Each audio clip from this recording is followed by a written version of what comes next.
Estamos con Antonio Maldonado, claramente ya lo habíamos anunciado, ex procurador, para hablar justamente de esto, ¿no? De Sí. cómo es que estas redes criminales logran capturar, ¿no?, de alguna manera y meterse, ¿no?, de esta manera en las organizaciones gubernamentales. Gracias por estar aquí el día de hoy, doctor. Doctor Maldonado. Muy buenos días, gusto de saludarlos. Y precisamente la carpeta habla de presunto delito contra la tranquilidad pública en la modalidad de organización criminal y otros en agravio del Estado. Yo sí tengo una pregunta, porque respecto de la carpeta que ayer revisábamos, hay un personaje que no, del que no se estaba hablando mucho. Ayer lo vi en una entrevista que dejó más sombras que claros, y es el señor Dimitri Senmache, ex ministro del Interior. ¿Debería él también estar incluido dentro de esta investigación en condición de, bajo otra condición, doctor Maldonado? Mire, hay elementos, datos, informaciones que solo tienen, a los cuales solo tienen acceso los fiscales. De tal manera que es un poco difícil darle una respuesta clara y contundente, porque pues estaríamos en un grado de especulación. Lo que sí le puedo señalar, y creo debo hacerlo de manera categórica, es que este problema no es un problema derivado de la actuación de algunas manzanas podridas. Usted lo ha dicho bien en su última reflexión. Este es un problema estructural, es un problema de la degeneración de las instituciones y en particular de las instituciones policiales. Entonces, si queremos enfrentar el problema en su real dimensión, debemos estar claros respecto a este punto. Acá hay un gravísimo problema de desnaturalización, de destrucción de las instituciones policiales. Y acá hay una reforma pendiente, y esta no se ha hecho. Recuperamos la democracia a fines del año 2000, y se supone que el día de hoy deberíamos tener un Estado de Derecho fuerte y sólido, y es exactamente lo contrario. Entonces hay que ver los problemas, yo creo, en su real dimensión. Da la sensación, sí, doctor, que si es estructural, entonces da igual quién esté. O sea, no podemos asumir que el expresidente Pedro Castillo ha sido una víctima de la estructura. Él ha tenido la predisposición para aceptar todo esto y ha metido a su alrededor a personas que han favorecido la comisión de estos presuntos delitos. Totalmente. Castillo no puede ser víctima de esto de ninguna manera. Castillo, todo parece indicar, es el líder de una organización, de una estructura ilegal que él construyó dentro del Estado. Es lo que se conoce como un aparato de poder organizado contrario al derecho.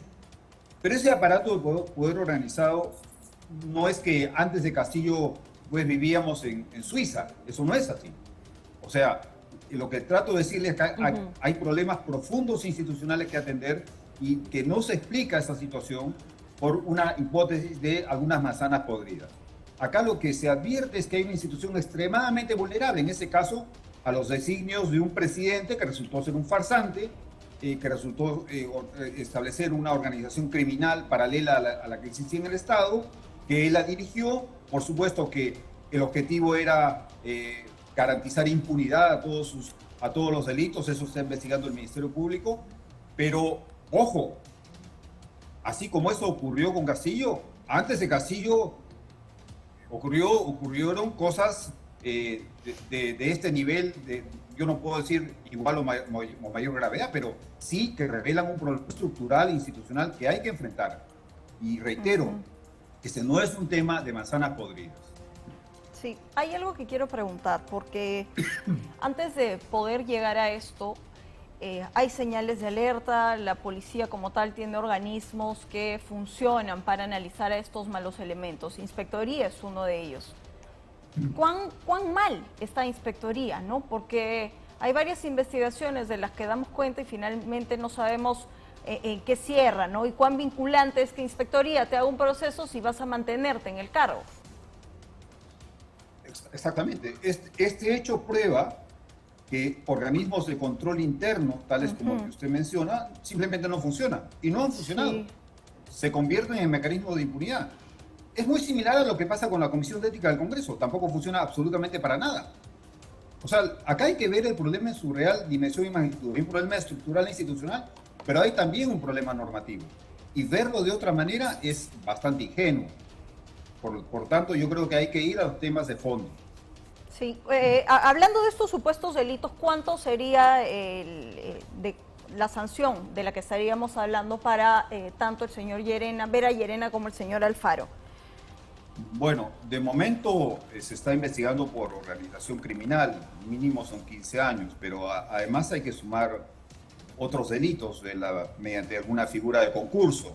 Todo esto saldrá de la investigación del Ministerio Público, pero estamos hablando de delitos muy graves, muy graves, y que lesionan seriamente al Estado de Derecho, que han sido perpetrados precisamente por un expresidente de la República, el señor Castillo, que organizó esta red criminal y todos los que formaron parte de ella, incluyendo pues hasta ayer nos venimos a enterar el propio jefe de la Policía Nacional del Perú. Así es.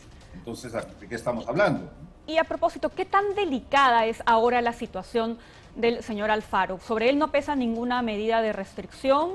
Al inicio se pensaba que estaba no habido, pero luego se informó de que estaba en compañía de su abogada. Él ha mentido y esto se ha verificado porque él ya había dado una manifestación ante el Ministerio Público y después han salido todas esas pruebas que lo terminan incriminando. Por supuesto, y lo van a complicar aún más. Seguramente veremos pronto una solicitud de prisión preventiva, antes tal vez una detención preliminar, pero más allá de eso vemos también nuevamente cómo la degeneración moral de los cuadros de la Policía Nacional, ¿no? Que mienten con una facilidad increíble. Esa es la punta del iceberg, pero los ciudadanos lo vivimos todos los días. O sea, el policía que le pide la coima por no ponerle la papeleta, es una institución enferma, hay que verlo así. No se ayuda al enfermo si uno es complaciente con él. Hay que enfrentarlo claramente. Con todo lo que estamos conociendo en los últimos días respecto de la policía, deberían encenderse las alertas también en una investigación sobre lo que ocurrió con el señor Juan Silva y con el señor Fray Vázquez. Absolutamente, es decir, no son hechos, así como esto no se explica por manzanas podridas, tampoco se explica por una investigación basada en hechos aislados. Una investigación del Ministerio Público direccionada o enfocada a hechos aislados, que no están conectados en sí mismos, está destinada al fracaso. Acá hubo una organización criminal construida por el presidente de la República para garantizar la comisión de sus delitos y para garantizar la impunidad. Entonces, las responsabilidades y las participaciones individuales hay que verlas en este contexto más general y amplio. Es importante ver el bosque y no solo el árbol. Si el Ministerio Público se dedica solo al individuo A, B o C, bueno, esto va a fracaso. Esto se explica en la medida en que acá hubo una red criminal, un plan criminal, se capturó al Estado, lo hizo el presidente de la República en ese entonces, Castillo, y con fines criminales clarísimos. Por tanto, la situación de Castillo y de todos los otros, bueno, hay que no solo hacer, como se dice, profilaxis política y moral, sino también, por supuesto, el sistema penal tiene que investigar con el debido proceso, la debida diligencia, lo que quiera, pero tratar de llegar a una sanción ejemplar para Castillo, para sus sobrinitos, para los generales y coroneles implicados, para todos. Pero eso no se puede ver de manera aislada.